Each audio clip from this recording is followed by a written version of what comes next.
Ilan na ang napatawad ninyo sa mga taong nasa listahan ng mga ayaw nyo, galit kayo, meron kayong mga hinanakit, merong mga sama ng loob na ang lalim-lalim. May napatawad na ba tayo? Paano ba talaga nagpapatawad? Paano nasasabing mag-move on? Isaiah 43:18. Forget the former things. Do not dwell on the past. So, how do you forgive? How do you forget? How do you move on? How? Yan ay tanong. How to be really free from the painful past. Marami na kasi nag-try, yung mga nagpapatawad, pero biglang pagka na-trigger, galit pa rin pala talaga, lumalabas pa rin. Kahit na sinikap mo na, nagpatawaran na kayo ng iyong asawa, ng iyong anak, magulang, kapatid, pero mamaya nagsusumbatan na naman kayo, bumabalik, yung pala nandun, hindi man talaga nabunot. How do you really get free from the painful past? Change the past by changing the story you tell. Paano kayo makakalaya sa isang nakaraan na hindi maganda, na masakit, na mahabdi? Palitan nyo yung nakaraan. Paano pinapalitan nyo? Hindi ka na pwedeng bumalik doon. Palitan mo ang kwento tungkol doon. Katulad ni Joseph. Yung storya ni Joseph magandang paghugutan ng paraan ng pagpapatawad, yung tunay na makakamove on ka, yung hindi kunwari lang dahil sabi ng Diyos magpatawad ka, tapos nagpapatawad ka kunwari pero sa loob nandun pa rin pala, lumalabas din paminsan-minsan. Si Joseph, ang kanyang status from star sonship to banishment in Egypt, to slavery, and then to prison. Parang ang daming pain nun. Ang daming sugat nun. Ang daming mga gabi ng iyak yun. Ang daming hapdi, ang daming kirot, ang daming sama ng loob, maaaring galit pa. Genesis 41:50-52. Nung si Joseph the dreamer ay nasa Egypt na, before the years of famine came, 2 sons were born to Joseph. Joseph named his firstborn Manasseh and said, "It is because God has made me forget all my trouble and all my father's household." So, ganito ni-reclaim ni Joseph ang past. Ganito niya ni-retell ang past. Ang anak niya, pinangalan niyang Manasseh. Na ang ibig sabihin, God has made me forget. Sabi ganun, papangalanan ko siya ng ganun kasi ang totoo nangyari sa buhay ko, ipinalimot na sa akin ng Diyos ang lahat ng naging hapdi, sakit at kirot ko sa bahay ng aking ama dahil sa mga kapatid ko na inapi-api ako and sold me to slavery. Ni-reclaim ni Joseph yung past by naming his son in a very positive way to emphasize the positive thing that God had done to him in spite of his past. Then the second son, he named Ephraim and said, "It is because God has made me fruitful in the land of my suffering." So you see, imbes na magmukmok si Joseph, lagi niyang alalahanin at i-reprise at i-replay yung mga kaapihan niya, yung pain niya, yung sorrow niya. Pinangalanan niya ang anak niya na God has made me fruitful. In the very land of my suffering, umasenso ako, yumaman ako, naging makapangyarihan ako, so papangalanan ko ang anak ko na Ephraim. So you see, Joseph was reclaiming his past, retelling it in a way that was beautiful and powerful. Yung iba, paano makakalaya sa past? Yung naalala nyo yung kaapihan nyo ng bata kayo, maalala mo yung tiya mong masungit, yung tatay mong lasenggo, yung nanay mong binggogera at chismosa. Tuwing kukwento mo yun, negative. Lagi na lang na hindi ka na pag-aral, hindi ka na bigyan ng ganitong damit for junior and seniors prom, lagi hindi ka na bigyan ng allowance, inapi ka ng yung stepmother, ng yung stepfather, and keep retelling and retelling that, your bitterness just keeps replaying, lumalalim pa yung ugat. How can you move on kung ganon? Joseph reclaimed his past by beautifying what was not beautiful. And you can do that. There was a change of story sa buhay ni Joseph. Sabi niya, God has made me forget, and I move from suffering to fruitfulness. Proverbs 23:7. As someone thinks within himself, so is he. So think of yourself as a victim, you are a victim. Think of yourself as a winner, you are a winner. Think of yourself as full of sorrow, you are sorrowful. So kung gusto mong palitan kung sino ka, palitan mo ang pag-iisip mo tungkol sa iyong sarili. Kung gusto mong palitan yung past, palitan mo ang pagkukwento tungkol sa past. Ang repackaging, yung angle ng storya. Think of your past as you want it to be. Reshape and repossess the past. Lahat sa atin na merong bahagi ng nakaraan na pangit, malungkot, madugo, hindi pwede kayo mag-move on. Kasi lagi yung maalala. Magpe-pretend ka lang na nag-move on, pero hindi. Pag na-trigger, bumabalik. Kailangan balikan nyo yung kwento at ibahin nyo ang pagkukwento doon. Hanapan siya ng pinakamagandang version na totoo rin, hindi yung binubola mo lang sa sarili mo. At yun ang i-play up. Yun ang pataasin. Yun ang i-lift up. Kung pangit ang kwento ng past mo, ang pangit doon ay maaaring perception mo lang. So you can go back to your past and change your perception. Kaya mahalaga yung binabalikan mo yung nakaraan, hindi lang lilimutin, tatabunan, magpe-pretend it never happened. No, you can never forget that way. Balikan mo siya, hanapan mo na maganda, at yung maganda na yun, ang ikwento mo na, yun ang gawin mong main feature ng yung storya. Kasi baka naman hindi talaga pangit. Akala mo lang. So review your perception. And apply Romans 8:28. And we know that in all things, God works for the good of those who love Him, who have been called according to His purpose. So kung ngayon, sa part ng iyong buhay na ito ngayon, sa oras ng buhay mo, nakakita ka na ng purpose sa buhay, nakita mo na yung blessing ng Diyos, balikan mo yung nakaraan at ikwento mo yon sa sarili mo at sa iba bilang paghahanda para sa ngayong present mo. Na yon ay nire-purpose ng Panginoon. Na ang yon ay paghahanda, no? At ang Diyos ay kumilos sa kabila ng nakaraan na yon at naging ganito kang ngayon. Doon ka lang makakalaya sa isang past na hindi masyadong pleasant. So, be free from the past. You don't just move on. You can't move on. You could only forget paminsan-minsan. Pero pag naalala mo, babalik ulit ang lahat ng pain and anger. Kaya sa Genesis 42:22-23, Reuben replied, yung kapatid ni Joseph na isa sa mga nang-api sa kanya, "Didn't I tell you not to sin against the boy? But you wouldn't listen. Now we must give an accounting for his blood."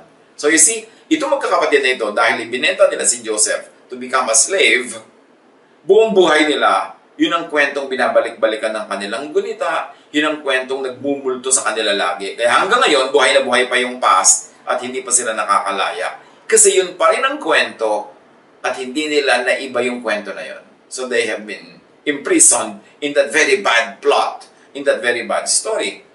Classic example of being unable and willing to change the story. So they are stuck in guilt, in negative feelings. So, to be free from the past, to change the past, change your perception of the past. Isipin mo, ay, kaya naman pala nangyari sa akin nung araw yun para maging ganito ako ngayon today. Kasi kung hindi naman nangyari sa akin yun nun, hindi ako ganito today. Yan, you can change the perception of the past. Then you can be free from the pain of the past. Pagandahin ang kwento. Lalo't kung maganda ang napuntahan mo sa buhay, kung maganda ang iyong kalagayan, kahit saan ka nang galing, dito ka nag-end, ang ganda-ganda, pagandahin mo na, kahit doon ako galing, dito ako napunta, o yung pala, preparation yun para maging ganito ako. Para ka makalaya. Pagandahin ang kwento. Pabaitin at unawain ang mga kontrabida sa kwento. Halimbawa, ay, yun naman palang stepmother ko, kaya ako inapi-api. Meron siyang mayoma. Laging masakit ang kanyang matris, etc. etc. Kaya naman pala lagi siyang wala sa mood. O kaya naman pala ako inapi-api ng tatay ko kasi victim siya ng sarili niyang tatay noon. At naging alcoholic siya, kaya wala na siya sa katinuan. Pero dahil inapin nila ako, nagsikap ako, nag-aral ako, ngayon, umasenso na ako. Kung hindi nila ako inapi, baka naging katulad lang nila ako sa buhay kasi lagi akong sasama-sama sa kanila. So buti na lang lumayo ako, nakabuti sa akin na aking paglayas mula sa napaka-impaktong buhay ko. So ngayon, salamat at naging ganun yun dahil yun ang naging daan para maging ganito ako ngayon. That is how you repossess the past. That is how you retell the past. So you could really move on because you can forgive. You can only forgive when you retell the story. Genesis 45:4-7. Then Joseph said to his brothers, nung si Joseph ay kaharap na ng mga brothers niya na hindi siya kilala, kasi kailangan nila ng tulong ni Joseph, na ngayon di nila nakilala, high-ranking officer na pala sa Egypt, come close to me. When they had done so, he said, I am your brother Joseph, the one you sold into Egypt. And now, do not be distressed, and do not be angry with yourselves for selling me here, because it was to save lives that God sent me ahead of you. So you see, Joseph gives an ugly event in the past a beautiful meaning at hindsight. Sabi niya, alam niyo kung bakit niyo ko ibinenta? Plano yun ng Diyos. Para magamit niya ako ngayon, para kayo iligtas at ang ating lahi at ang marami pang ibang tao. Iniba ang interpretation, ang meaning ng nakaraan. This is the way people could really forgive and move on and forget. Repossess the past, retell the past in view of your beautiful present. For 2 years now, there has been a famine in the land, patuloy ni Joseph. And for the next 5 years, there will be no plowing and reaping. But God sent me ahead of you to preserve for you a remnant on earth and to save your lives by a great deliverance. So, hinanapan at nakita naman ni Joseph ng meaning yung mga kabiguan niya in the past, na yun ay step para sa tagumpay niya in the future. Joseph interprets history as part of the divine plan. He and his brothers only being actors of God's will. Ngayon, kung ikaw ang kontrabida sa kwento, ibahin mo rin ang perception. Iligtas mo rin ang sarili mo sa pagiging kontrabida. Do not just be guilty forever. You cannot move on. Interpret your former bad ways as means to do good later. Yun ang ginawa actually. Yun ang technique ni Joseph. Proverbs 16:4, the Lord works out everything to its proper end. So, ang mahalaga yung ending. So, gandahan mo yung ending. Kung hindi naging masyado maganda yung beginning, gandahan mo yung ending, and then you can move on and forget the beginning. Job 37:13, whether for correction, or for His word, or for loving kindness, He causes it to happen. So, inascribe naman ni Job sa Diyos ang lahat ng nangyayari, kaya natanggap niya. Lamentations 3:58, you have taken up my cause, O Lord, you have redeemed my life. So, napaganda dahil pumasok ang Diyos sa eksena. Hindi forgiveness lang ang igagawad mo sa iba o sa sarili. That's not enough. It cannot work. Kundi, dapat bibigay mo understanding, then empathy, and then acceptance, like in Joseph's case. And even appreciation of them, of what they did. This will lead to your freedom. Forgiveness, madaling sabihin, I forgive you, pero totoo, nasa loob mo pa. Hanggang hindi mo siya nauunawa at inuunawa, hindi ka nakaka-identify sa kanyang mga pain and sorrows at hindi mo yun natatanggap at hindi mo na-appreciate yung mga ginawa niya kahit sa simula parang hindi maganda pero nakita mong ang kinawian maganda, hindi ka lalaya. You have to hukay the past, re-understand, reinterpret, and retell it. Genesis 50:15-21. When Joseph's brothers saw that their father was dead, they said, what if Joseph holds a grudge against us and pays us back for all the wrongs we did to him? But Joseph said to them, don't be afraid. Am I in the place of God? You intended to harm me, yes, but God intended it for good, to accomplish what is now being done, the saving of many lives. So then don't be afraid. I will provide for you and your children. And he assured them and spoke kindly to them. So, yun ang style ni Joseph. Sabi niya, okay, masama talagang balak niyo sa akin. Pero may magandang balak sa akin ng Diyos. At sa magandang balak na yun umuwi, ang mga ginawa niyo sa akin masama. So, tama na yan. Nakabuti para sa lahat ang nangyari. Move on na tayo. Philippians 3:13. But one thing I do, forgetting what is behind and straining toward what is ahead. How is Paul able to forget what is behind?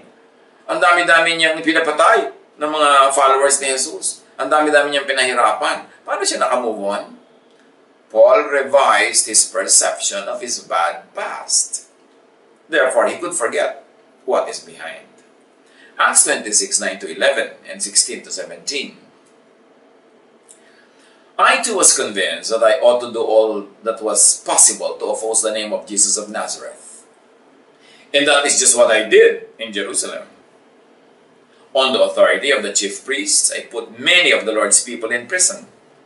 And when they were put to death, I cast my vote against them. Many a time I went from one synagogue to another to have them punished, and I tried to force them to blaspheme. I was so obsessed with persecuting them that I even hunted them down in foreign cities.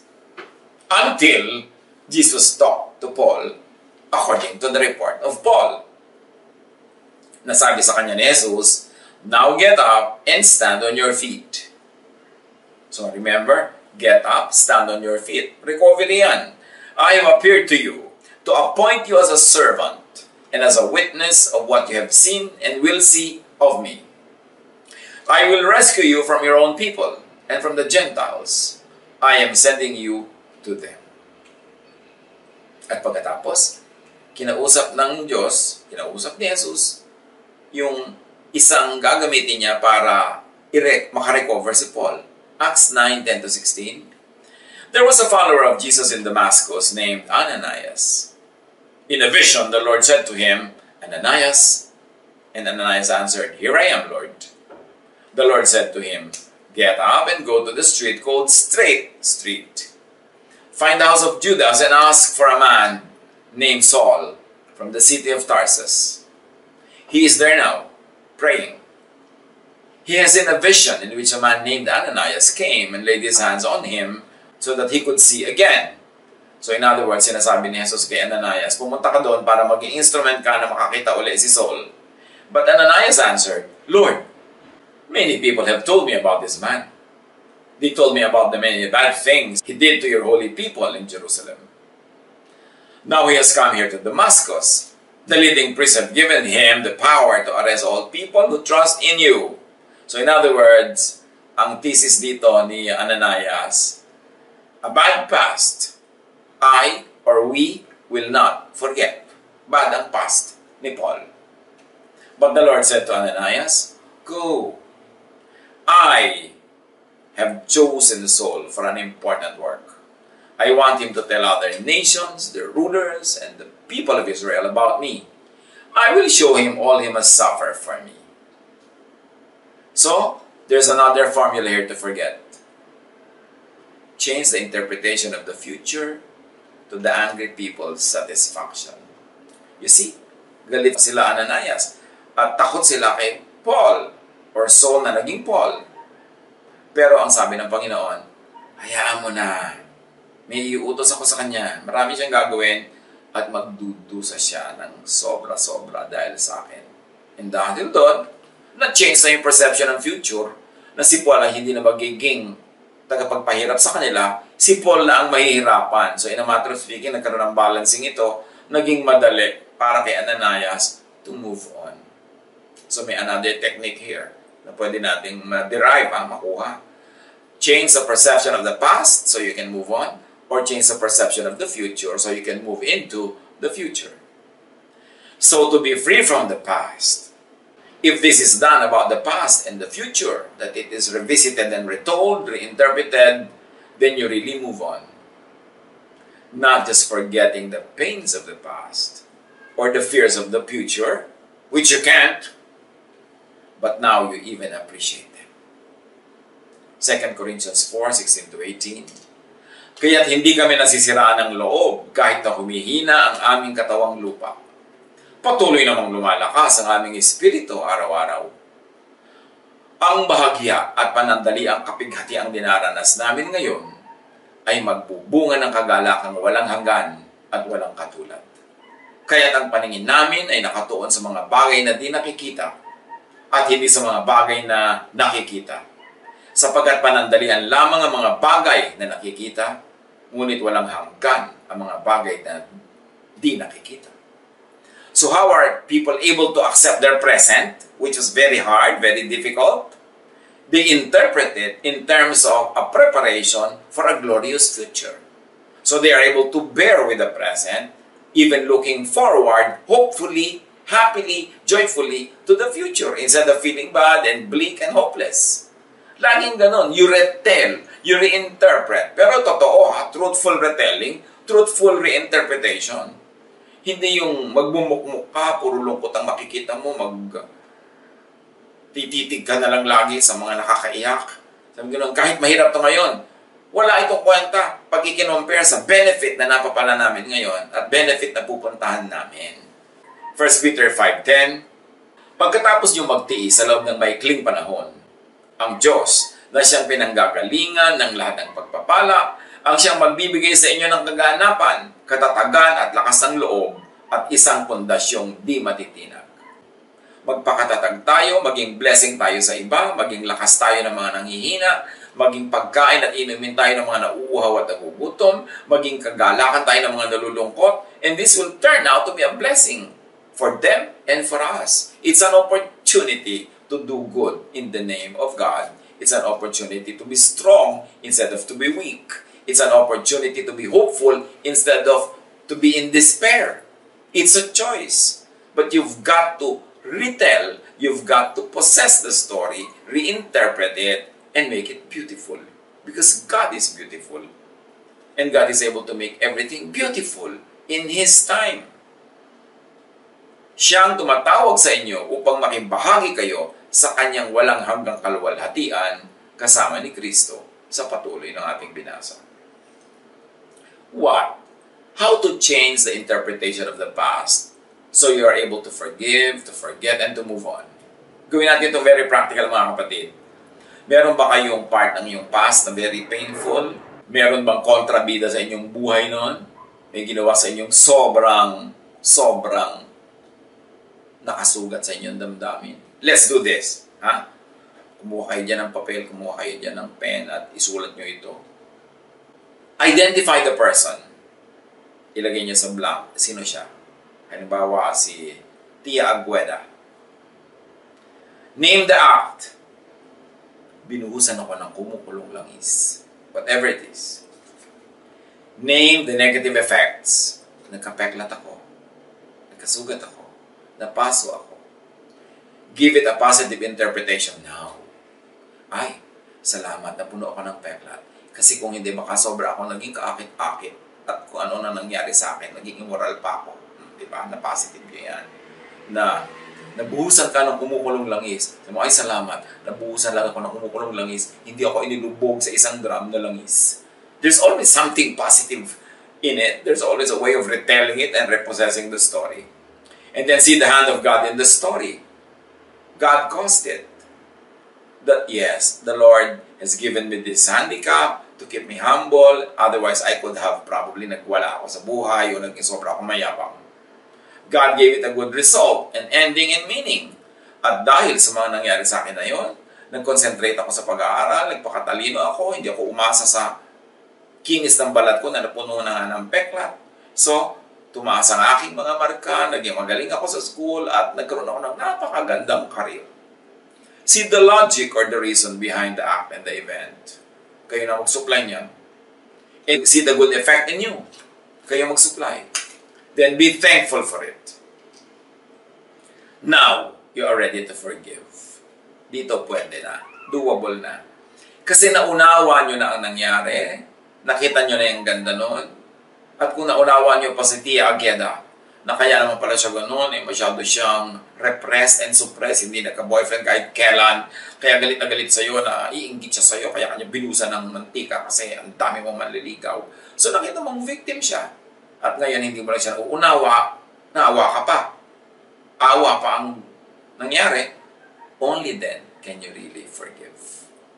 And do not forget, Tia Agueda, you can't change the meaning of the story, change its value, then move on. God bless all of us.